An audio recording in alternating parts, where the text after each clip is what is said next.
नमस्कार. आजच्या या नव्या सखोल चर्चेमध्ये सर्वांचे स्वागत आहे. आजचा आपला विषय जरा तांत्रिक वाटू शकतो, पण तो प्रत्येकाच्या आर्थिक आयुष्याशी थेट जोडलेला आहे. नक्कीच.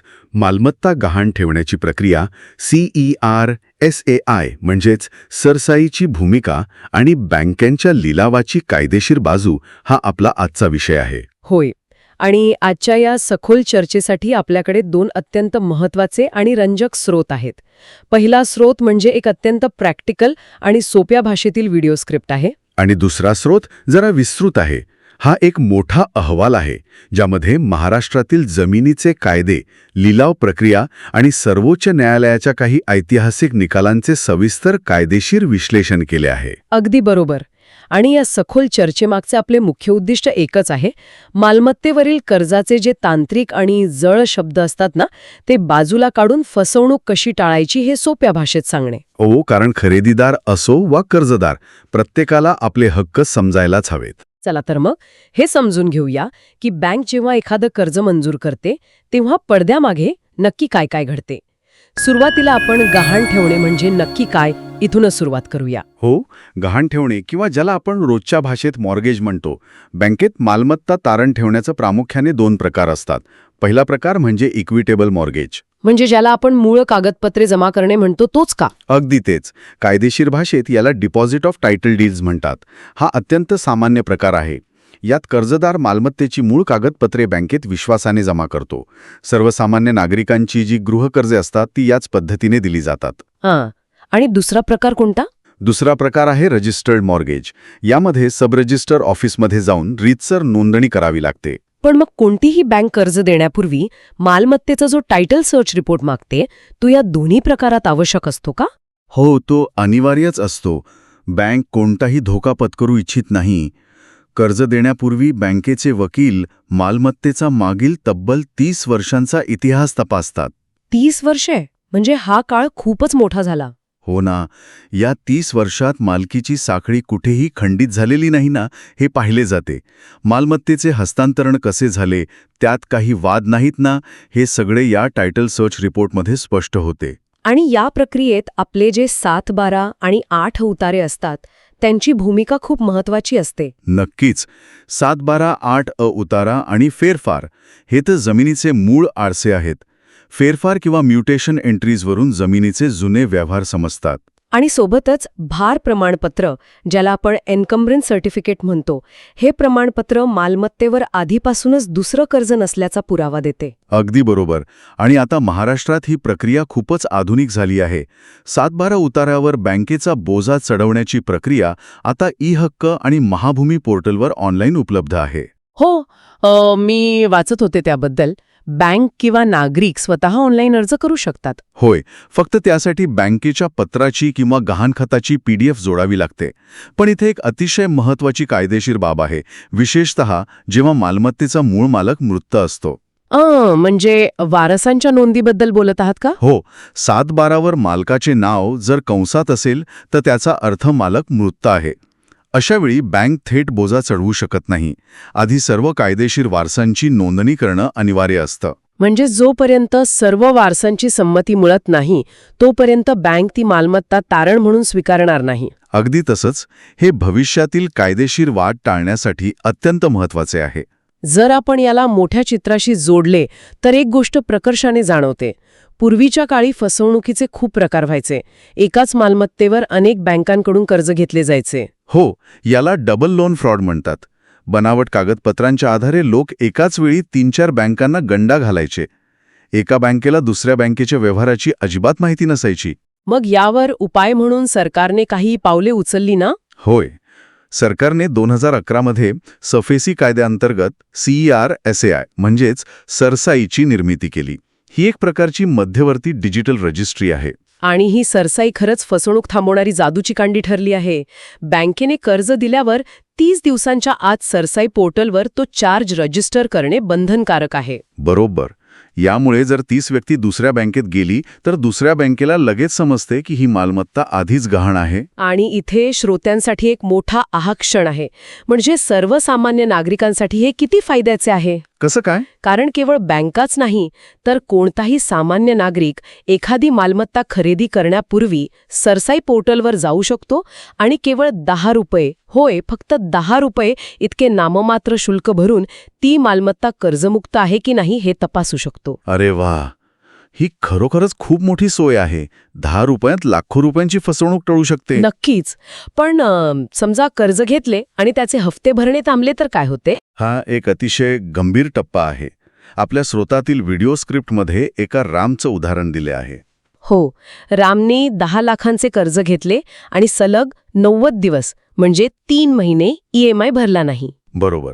जेव्हा सलग 90 दिवस हप्ता येत नाही तेव्हा 90व्या दिवसानंतर ते कर्ज खाते अधिकृतपणे NPA म्हणजेच नॉन परफॉर्मिंग ॲसेट म्हणून घोषित होते.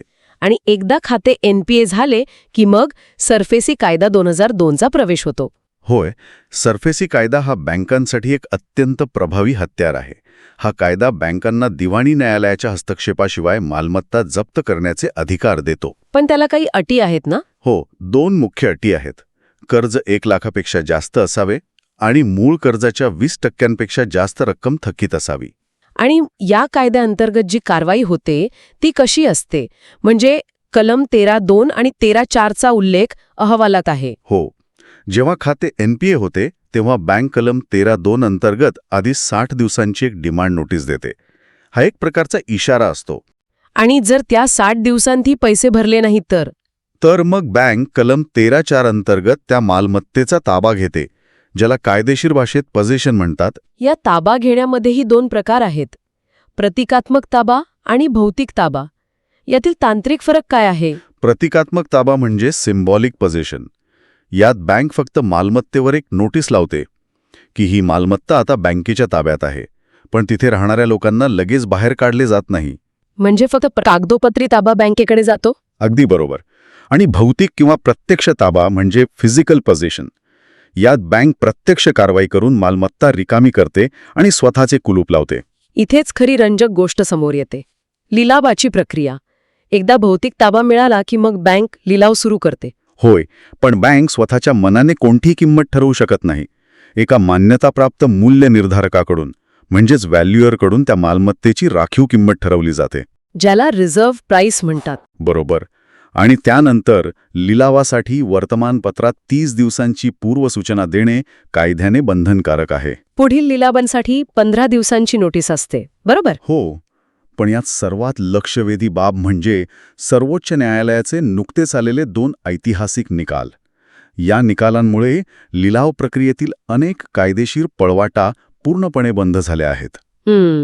पहिला निकाल मालमत्ता सोडवून घेण्याच्या अधिकाराबद्दल आहे ना, राईट ऑफ रिडेम्पशन. होय, सेल्युलर LLP विरुद्ध बाफना मोटर्स हे ते अतिशय महत्त्वाचे प्रकरण आहे. पूर्वी कर्जदार लिलाव सुरू झाल्यावर अगदी शेवटच्या क्षणी पैसे भरून लिलाव थांबवायचे. यामुळे लिलावात भाग घेणाऱ्या खरेदीदारांचे मोठे नुकसान व्हायचे. बरोबर. पण या निकालात सर्वोच्च न्यायालयाने अत्यंत स्पष्ट केले आहे की एकदा वर्तमानपत्रात लिलावाची 30 दिवसांची नोटीस छापून आली की कर्जदाराचा मालमत्ता सोडवून घेण्याचा अधिकार संपुष्टात येतो. म्हणजे एकदा नोटीस आली की शेवटच्या क्षणी पैसे भरून लिलाव रद्द करता येणार नाही. अगदी तसेच. यामुळे खरेदीदारांचा लिलाव प्रक्रियेवरील विश्वास वाढला आहे. आणि दुसरा एक अतिशय महत्त्वाचा निकाल शेती जमिनीच्या अपवादाबद्दल आहे. हो, कारण सरफेसी कायदा शेत जमिनीला लागू होत नाही असा सर्वसाधारण नियम आहे. बरोबर. पण लोक याचा गैरफायदा घ्यायचे. केवळ कागदोपत्री 7/12 उतार्यावर शेतजमीन असा उल्लेख असायचा, पण तिथं प्रत्यक्ष काहीही शेती होत नसायची. मग ITC लिमिटेड विरुद्ध ब्लू कोस्ट हॉटेल्स प्रकरणात न्यायालयाने काय निर्णय दिला? सर्वोच्च न्यायालयाने स्पष्ट केले की 7/12 उतार्यावर शेतजमीन लिहिलेले असणे पुरेसे नाही, तिथे प्रत्यक्ष शेती म्हणजे नांगरणी, पेरणी होत असल्याचा पुरावा द्यावा लागतो. म्हणजे जर जमीन केवळ भविष्यातील गुंतवणुकीसाठी घेतली असेल आणि तिथे शेती होत नसेल तर त्यावर सरफेसी कारवाई होऊ शकते. 100% होऊ शकते. हे 2 निकाल खरोखरच डोळे उघडणारे आहेत. पण आपण आत्तापर्यंत ज्या व्यावसायिक बँकांबद्दल बोललो त्या पलीकडे महाराष्ट्रात सहकारी बँकांचे एक मोठं जाळं आहे. हो, महाराष्ट्राची ग्रामीण अर्थव्यवस्था या सहकारी बँका आणि पतसंस्थांवर चालते. आणि या बँकांसाठी सरफेसी कायदा लागू होत नाही, त्यांचे नियम वेगळे आहेत. बरोबर. त्या बँका महाराष्ट्र सहकारी संस्था कायदा 1960 वापरतात.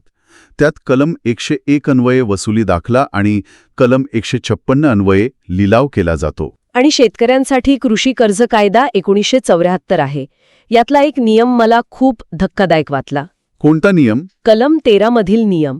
जर बँकेने शेतजमिनीचा लिलाव पुकारला आणि ती जमीन घ्यायला कुणीही खरेदीदार पुढे आला नाही, तर बँक स्वतः ती शेतजमीन अधिग्रहित करू शकते. होय, बँक स्वतः ती जमीन ॲक्वायर करू शकते. हे ऐकायला कठोर वाटले, तरी कर्जाची वसुली करण्यासाठी आणि अर्थव्यवस्थेचे चक्र सुरळीत ठेवण्यासाठी असे कायदे आवश्यक असतात. तर या सगळ्याचा अर्थ काय? आपण एवढी सखोल चर्चा केली, त्यातून काय निष्कर्ष निघतो? निष्कर्ष हाच आहे की जमीन किंवा मालमत्ता गहाण ठेवणे चुकीचे नाही, पण अज्ञान नक्कीच धोकादायक आहे. नक्कीच. नागरिकांनी आणि खरेदीदारांनी CRSI चेक करणे, 7/12 उतार्यावरील बोजा तपासणे आणि कर्जाच्या अटी समजून घेणे अत्यंत महत्त्वाचे आहे. हो, कायदेशीर पारदर्शकता ही प्रत्येकाच्या आर्थिक सुरक्षिततेसाठी महत्त्वाची असते. यामुळे एक महत्त्वाचा प्रश्न निर्माण होतो, जो आपल्या अहवालाच्या शेवटीही विचार करायला लावणार आहे. कोणता प्रश्न? आज CRSI सारख्या मध्यवर्ती डिजिटल नोंदणीमुळे फसवणूक जवळपास संपुष्टात आली आहे. पण विचार करा, जर भविष्यात मालमत्तेचे सर्व रेकॉर्ड्स आणि मालकी हक्क हे ब्लॉकचेन टेक्नॉलॉजीवर आधारित झाले, तर काय होईल? हा खरोखरच एक मोठा विचार आहे. ब्लॉकचेन तंत्रज्ञान आले तर बहुतेक कागदपत्रांची आणि वकिलांकडून टायटल सर्च करण्याची गरजच पूर्णपणे नष्ट होईल का? आणि त्या अति पारदर्शक व्यवस्थेत बँकिंग क्षेत्राचे आणि लिलावाचे नियम कसे बदलतील? या एका अतिशय रंजक आणि विचार करायला लावणाऱ्या प्रश्नासोबत आपण आपली आजची ही सखोल चर्चा येथे थांबूया. माहितीपूर्ण आणि सतर्क रहा.